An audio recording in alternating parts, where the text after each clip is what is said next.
નમસ્કાર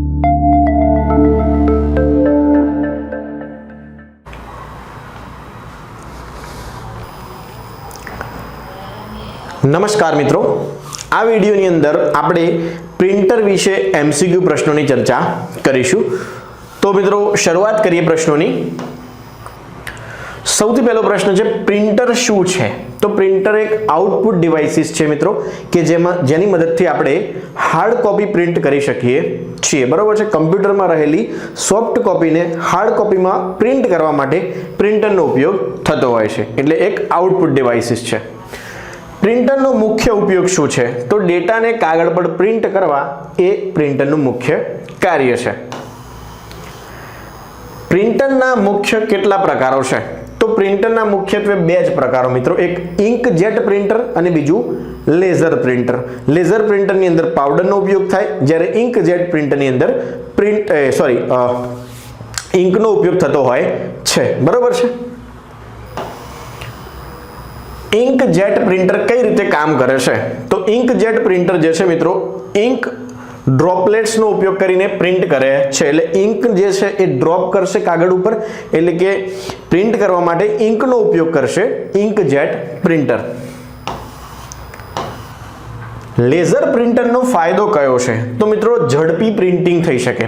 અત્યારના ટેકનોલોજીની અંદર સૌથી વધુ જો માર્કેટમાં ચાલતા હોય તો એ લેઝર પ્રિન્ટર છે, કેમ કે તેની સ્પીડ ખૂબ જ વધારે હોય છે।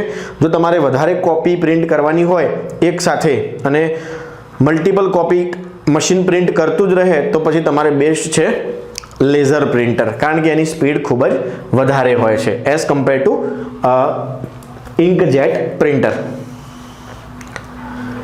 ડોટ મેટ્રિક્સ પ્રિન્ટર કઈ રીતે કામ કરે છે?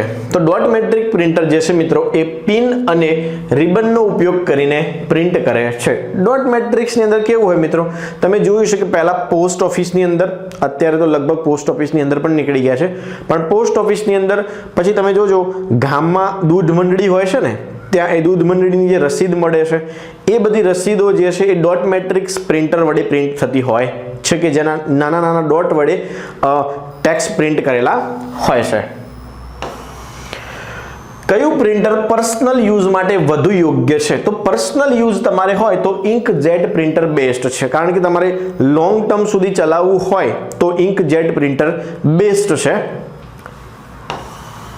કયું પ્રિન્ટર હાઈ વોલ્યુમ પ્રિન્ટિંગ માટે વધુ યોગ્ય છે? તો લેઝર પ્રિન્ટર। હાઈ વોલ્યુમ એટલે શું? તમારે વધુ પડતી કોપીઓ જો પ્રિન્ટ કરવાની જરૂરિયાત હોય ડેલી બેઝિસ પર તો પછી તમારે લેઝર પ્રિન્ટરનો ઉપયોગ કરવો જોઈએ। જો તમારે ઓફિસ કે ઘર માટે થોડી ઘણી જ પ્રિન્ટો હોય તો ઇંકજેટ પ્રિન્ટર જે છે એ બેસ્ટ છે। 3D પ્રિન્ટર શું બનાવે છે? તો 3D પ્રિન્ટર જે છે એ ફિઝિકલ 3D ઓબ્જેક્ટ તૈયાર કરીને પ્રિન્ટ કરતું હોય છે। મલ્ટીફંક્શન પ્રિન્ટર શું છે? તો મલ્ટીફંક્શન પ્રિન્ટર મિત્રો એક એવું પ્રિન્ટર જે પ્રિન્ટ, સ્કેન, કોપી અને ફેક્સ બધું જ કરી શકે, એને કહેવાય multifunctional printer. Okay, laser printer માટે કયું કન્ઝ્યુમેબલ મુખ્ય છે? તો એના માટે મિત્રો ટોનર કાર્ટ્રીજ। લેઝર પ્રિન્ટર માટે ટોનર કાર્ટ્રીજ જે છે કે જેની અંદર પાવડર ફિલ કરેલો હોય છે એ મુખ્ય કન્ઝ્યુમેબલ છે, એટલે કે ભાઈ ખર્ચાળ છે, એનો ખર્ચો થતો હોય છે। પ્રિન્ટર રિઝોલ્યુશન કઈ રીતે માપવામાં આવે છે? તો જે પ્રિન્ટર રિઝોલ્યુશન જે છે મિત્રો એ DPI એટલે કે ડોટ પર ઇન્ચીસ દ્વારા માપવામાં આવતું હોય છે, એની ક્વોલિટી મેઝર એ રીતે થતી હોય છે। ડોટ મેટ્રિક્સ પ્રિન્ટરનો ફાયદો કયો છે? તો મિત્રો low cost printing. Dot matrix printing દ્વારા તમે પ્રિન્ટ કરો તો મિત્રો એક જ વખત ફિલ કરાયેલી કાર્ટ્રીજ ઘણા લાંબા સમય સુધી પ્રિન્ટ કરતી હોય છે, કારણ કે એની અંદર ડોટેડ વડે એટલે કે ભાઈ ઇંકનો ઉપયોગ બહુ જ ઓછા પ્રમાણમાં થતો હોય છે। થર્મલ પ્રિન્ટર શા માટે ઉપયોગ થાય છે? તો થર્મલ પ્રિન્ટર જે મિત્રો છે એ ક્વિક રિસિપ્ટ અને લેબલ પ્રિન્ટ માટે, તમે જોજો કે કોઈ શોપિંગ મોલની અંદર, કોઈ શોપની અંદર તમે જોજો કે ભાઈ સ્ટીકર મારીને ફટાફટ આપતા હોય છે, જે પ્રમાણેની ટેગ હોય એ પ્રમાણેની ટેગ મારીને ફટાફટ આપતા હોય છે, તો એ માટે થર્મલ પ્રિન્ટર વપરાય છે।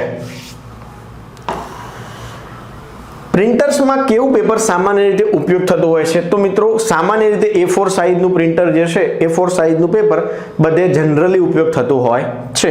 પછી તમારો ઉપયોગ હોય એ પ્રમાણે A3, A4, A5 પેપરના ટાઈપ્સ તો હોય છે. વાયરલેસ પ્રિન્ટિંગ શું છે? વાયરલેસ પ્રિન્ટિંગ મિત્રો બીજું કશું નથી પણ પ્રિન્ટર અને કમ્પ્યુટર વચ્ચે કેબલ વગરનું એક કનેક્શન છે. તમે મોબાઈલ વડે, લેપટોપ વડે ડાયરેક્ટલી પ્રિન્ટ આપી શકો છો જો વાઈફાઈ વાળું પ્રિન્ટર હોય અથવા તો વાયરલેસ હોય તો. કયું પ્રિન્ટર ઇકો ફ્રેન્ડલી અને લો બજેટ પ્રિન્ટિંગ માટે ઓળખાય છે? ઇકો ફ્રેન્ડલી અને લો બજેટ તો લેઝર પ્રિન્ટર જે છે મિત્રો એ ઇકો ફ્રેન્ડલી અને લો બજેટ, તમારું બજેટ ઓછું હોય તો લેઝર પ્રિન્ટર તમે લઈ શકો છો. કારણ કે લેઝર પ્રિન્ટર જે છે મિત્રો બહુ લાંબા સમય સુધી નથી ચાલતું પણ એ પછી તમારે થોડોક ખર્ચો એની અંદર આવતો હોય છે. જ્યારે ઇન્કજેટ પ્રિન્ટર જે છે એની ક્વોલિટી એકદમ બેસ્ટ રહેતી હોય છે અને લોંગ ટર્મ સુધી ચાલતા હોય છે. પ્રિન્ટર હેડમાં કયો ફોલ્ટ વધારે જોવા મળે છે? તો મિત્રો ક્લોઝિંગ. આ ક્લોઝિંગ જે છે એ હેડની અંદર સૌથી વધારે ફોલ્ટ જોવા મળે છે. તમે જોયું છે આખી આખી પટ્ટી આવે છે, ખબર છે, કાળા કલરની. પ્રિન્ટરમાં જ્યારે આ ક્લોઝિંગનો પ્રોબ્લેમ આવે ને ત્યારે એવું થાય. કયું પ્રિન્ટર માટે મેન્ટેનન્સ ઓછું છે? કયા પ્રિન્ટર માટે મેન્ટેનન્સ ઓછું છે? તો લેઝર પ્રિન્ટરમાં મેન્ટેનન્સ મિત્રો ઓછું છે as compare two inkjet. Inkjet જે છે મિત્રો એ લાંબા સમય સુધી ચાલે પણ જો ખરાબ થાય તો એની અંદર બહુ જ વધારે ખર્ચો આવતો હોય છે. પ્રિન્ટરનું પેપર ટ્રે શું કાર્ય કરે છે? પેપર ટ્રે કશું કરતું નથી મિત્રો, પ્રિન્ટિંગ માટે પેપર બહાર કાઢે છે. જે પેપર ટ્રે જે છે, પ્રિન્ટિંગ માટે પેપર સ્ટોર કરે છે. પેપરની ટ્રે જે હોય છે ત્યાં આપણે કોરા પેપર મૂકીએ છીએ અને પછી 1 by 1 પ્રિન્ટ થઈને બહાર આવતા હોય છે. વાયરલેસ પ્રિન્ટિંગ માટે કઈ ટેકનોલોજી વધુ પ્રચલિત છે? તો વાઈફાઈ. વાયરલેસ પ્રિન્ટિંગ માટે વાઈફાઈ બહુ જ ઉપયોગી છે. પ્રિન્ટર કેલિબ્રેશન શાના માટે જરૂરી છે? તો પ્રિન્ટની ક્વોલિટી સુધારવા માટે એનું કેલિબ્રેશન કરવું જરૂરી છે. કયો પ્રિન્ટર કાર્ટ્રીજ પ્રિન્ટર હેડમાં સેટ થાય છે? તો કાર્ટ્રીજ માટે જો મિત્રો જોઈએ છે તો ઇન્કજેટ જે છે, ઇન્ક કાર્ટ્રીજ જે છે એ સેટ થાય છે. કયું પ્રિન્ટર અફોર્ડેબલ અને ઓછી કિંમતે આવક આપે છે? તો એ છે મિત્રો ઇન્કજેટ પ્રિન્ટર.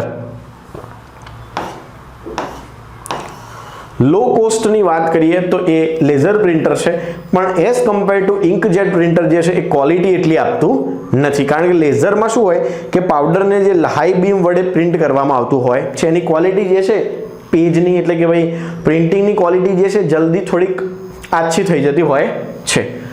કયું પ્રિન્ટર ટોનર પાવડરનો ઉપયોગ કરે છે? તો ટોનર પાવડર તો લેઝર પ્રિન્ટર જ ઉપયોગ કરે છે. કયું ડોક્યુમેન્ટ વાયરલેસ પ્રિન્ટિંગ માટે વધુ અનુકૂળ છે? તો PDF. જો તમે PDF ફાઇલ પ્રિન્ટ કરવી હશે તો વાયરલેસમાં ઝડપથી પ્રિન્ટ થઈ શકશે. પ્રિન્ટર પેપર જામ થવાની કયા પ્રિન્ટર પ્રકારમાં વધારે સમસ્યા છે? તો ઇન્કજેટ પ્રિન્ટરમાં પેપર જામ વધારે થઈ જતું હોય છે. કયું printer high quality photo print કરવા માટે વધુ અનુકૂળ છે? તો ઇન્કજેટ જે છે એ ફોટો પ્રિન્ટ કરવા માટે વધુ અનુકૂળ છે as compare to laser printer. Cleaning માટે જરૂરી છે? પ્રિન્ટર હેડ ક્લિનિંગ શા માટે જરૂરી છે? તો પ્રિન્ટની ક્વોલિટી જાળવવા માટે હેડ જે હોય છે એને સાફ કરવો બહુ જ જરૂરિયાત છે. કયા પ્રિન્ટર ઘરના ઉપયોગ માટે વધુ યોગ્ય છે? તો ઇન્કજેટ પ્રિન્ટર. મેં તમને પહેલા જ કીધું કે ઘરે ઉપયોગ કરવો હોય, બહુ જ ઝાઝી પ્રિન્ટો ન કરવાની હોય તો ઇન્કજેટ બેસ્ટ છે. રેગ્યુલર બેઝિસ પર ઉપયોગ હોય તો પછી લેઝર પ્રિન્ટર બેસ્ટ છે. લેઝર પ્રિન્ટરની અંદર પાવડર સ્વરૂપે કાર્ટ્રીજ ભરાય છે જ્યારે ઇન્કજેટ પ્રિન્ટરની અંદર આપણે ડાયરેક્ટ ઇન્ક જ નાખવાની હોય છે, એમાં કાર્ટ્રીજ હોતી નથી. બરોબર છે? તો આ પ્રિન્ટર વિશે સવાલો છે. હવે નેક્સ્ટ આપણે આગળના વિડીયોમાં જોઈશું.